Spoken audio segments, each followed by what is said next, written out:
The more you reveal your pain, the more people may want to hurt you.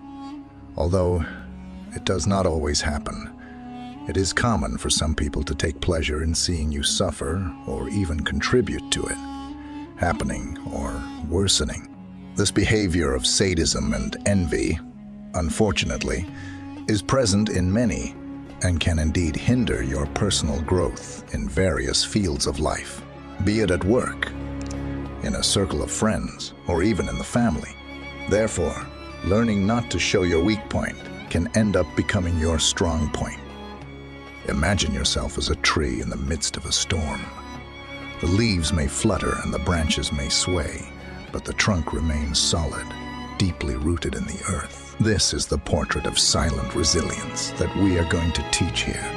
We will talk about how you can be even stronger if you show that you are not easily affected by external or internal issues, where each challenge teaches you to be like the tree.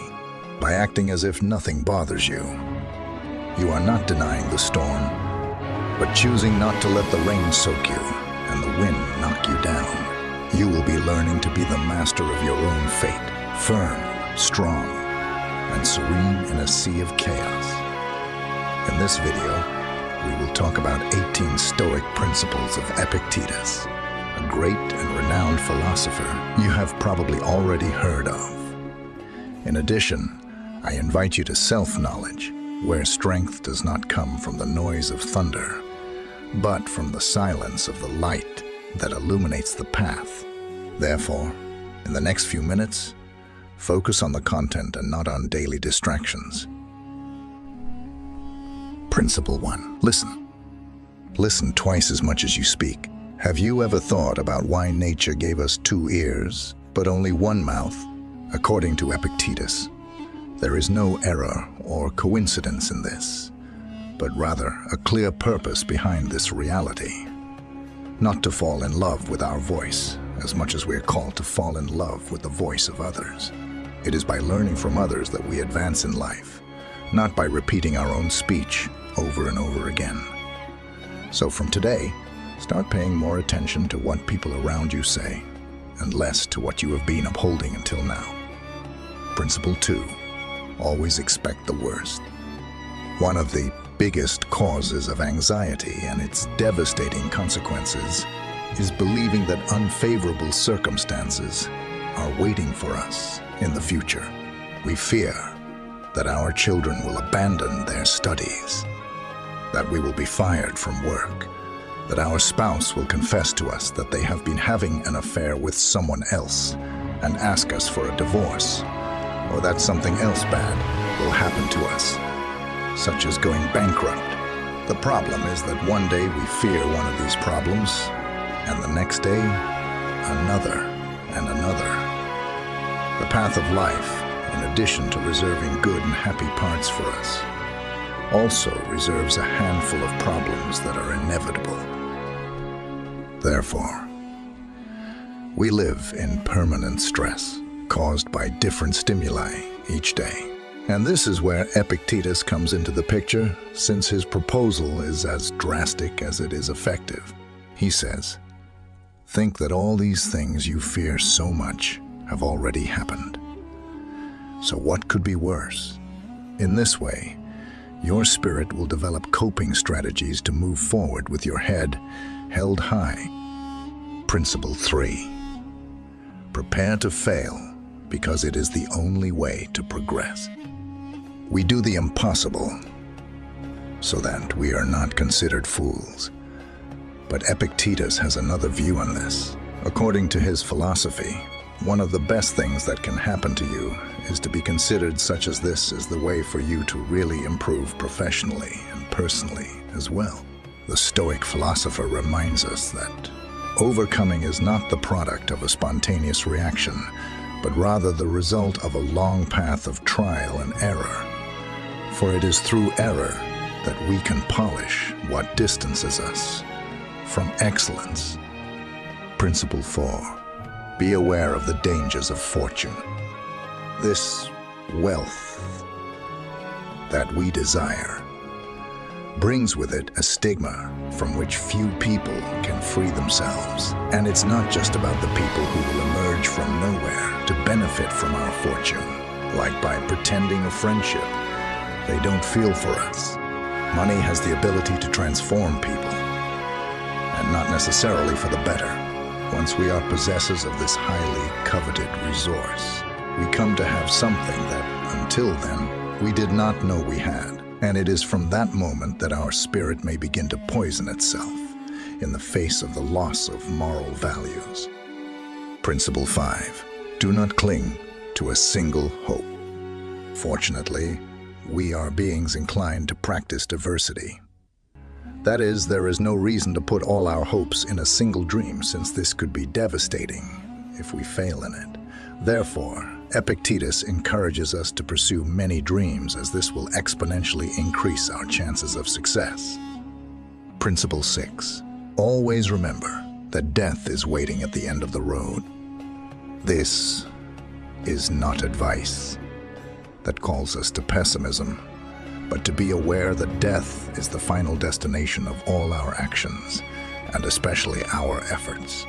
Once we have this in mind, perhaps we will start to evaluate to what extent it is worth spending 20 years of our limited life, saving to pay for a house that, as much as it weighs on us, we will not be able to take with us wherever we go once death visits us. Just as we carry in our bag those objects that we consider indispensable for our daily life, such as the phone, credit cards, and our toothbrush, it would greatly benefit us to carry a small notebook with these Stoic principles, because thanks to them, we will no longer see setbacks as misfortunes, nor life as eternal time we have at our disposal, but we will acquire a more realistic view of our existence, and certainly make better use of our time of life. Principle 7. True wealth lies in a contented spirit.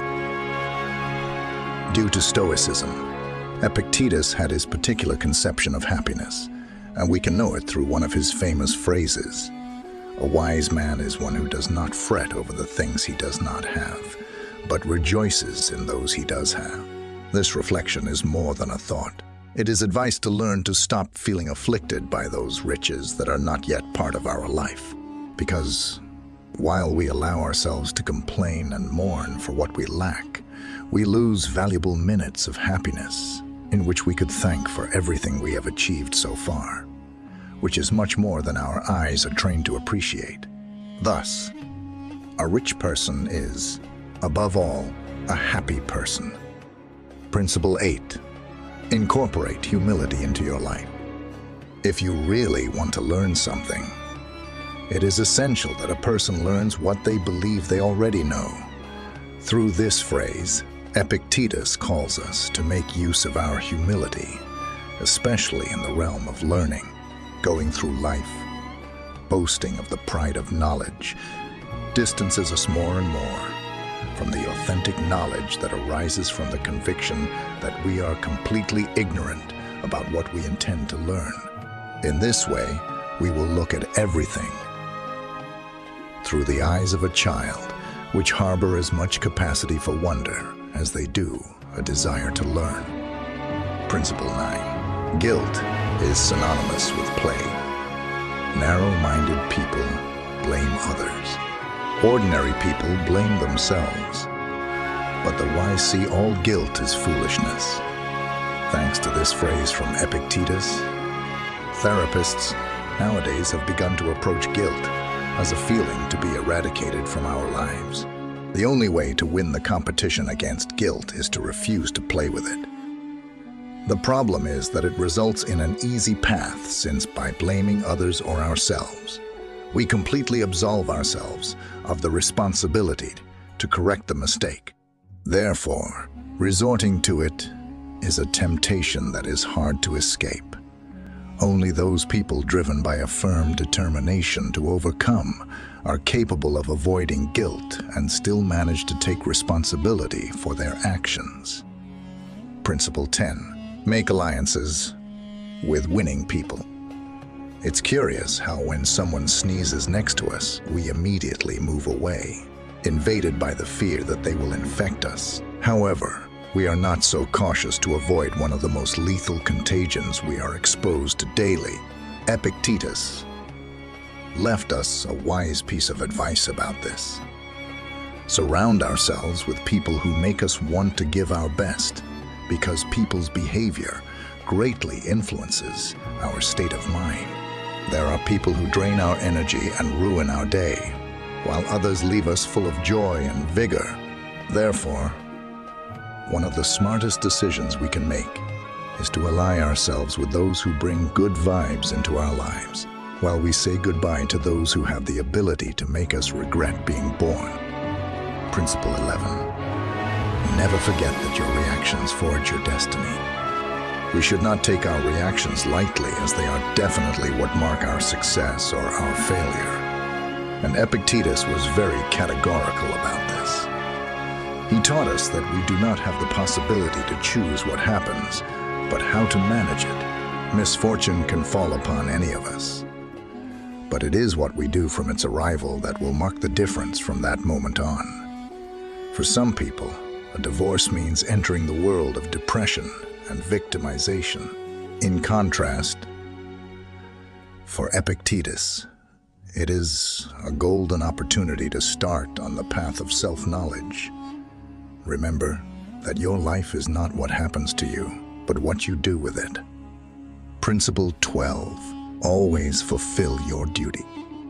Each one of us has a role in society and in the world, and the sun does not need praise or enchantments to rise each morning, but it does every day, and that's final.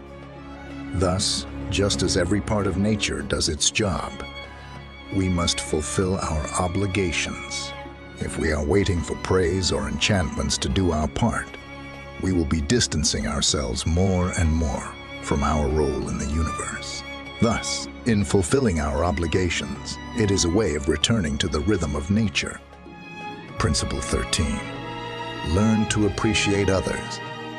While there are as many opportunities for encounters as there are people, it's a valuable moment to apply one of Epictetus's most renowned teachings. Let's ask ourselves, what has this person brought to my life? What is the role that fate has given them in my journey? Even the person who takes care of the elevator or the cleaner at the supermarket have some lesson to give us. For this reason, Epictetus calls us to stop looking down on people as insignificant elements and begin to look at them as unique manifestations of the universe, which brings us something, if only we have the sensitivity to notice. Principle 14. Be the example. Sometimes the best way to influence others is to embody the values we want to see reflected in them. If you want to see more honesty in the world, be honest. If you want to see more kindness, be kind.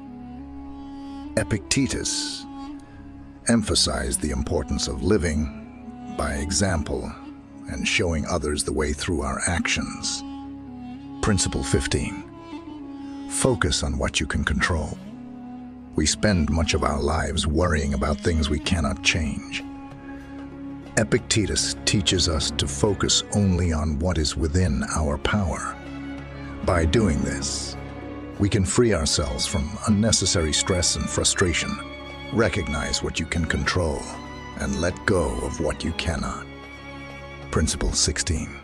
Practice moderation. Everything in life is best when practiced in moderation. Excesses, whether in work, pleasure, or even virtue, can lead to imbalance and harm. Epictetus reminds us to seek a balanced approach to all aspects of life, avoiding extremes and finding harmony.